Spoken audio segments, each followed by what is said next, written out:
So yan guys, nakikita nyo, bukas na ang Cornish playground dito guys. Yan o, tinan nyo. May mga tanim na halaman.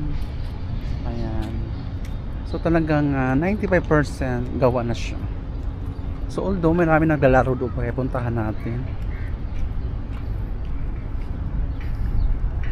Ito yung CR, may simbahan sila dito, mosque.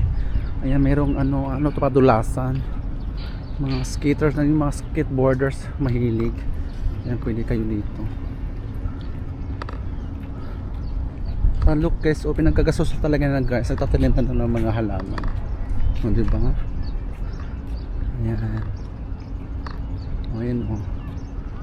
Ang galing. Tapos dito may playground. Pwede kayo maglaro ng basketball, volleyball. Tapos pwede mag-exercise. O, diba?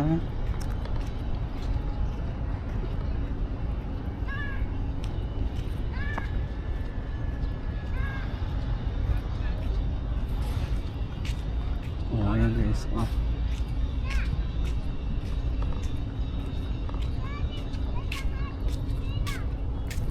Lusog ng mga halaman.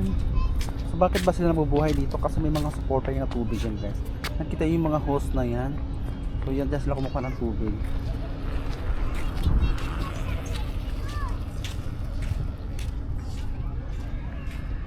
So dito yung dagat.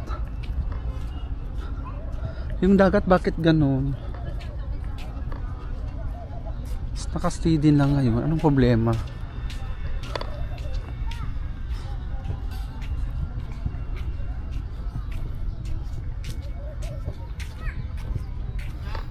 Malangsa yung dagat, mabaho. So yun guys, oh. Nakita ang bata, baby. So may basketball dito, may volleyball din sila doon, oh. Ilang ring? 1, 2, 3, 4 and 5. 5 rings. O, diba? O, ayan, oh.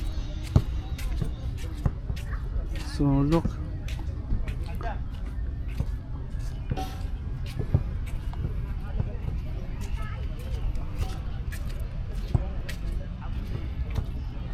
So 95% gawa na siya. So na naman ito, dekorasyon. Di ba? Look. Ganda oh. Ay, look at the flowers. Ganda. Kubar Lateris dapat pangalan. Yung Kubar Terrace lang guys. Ayan. So ayan. So pwede mag-picnic dito. Ay! Natapunan ako ng kape. Kaloka.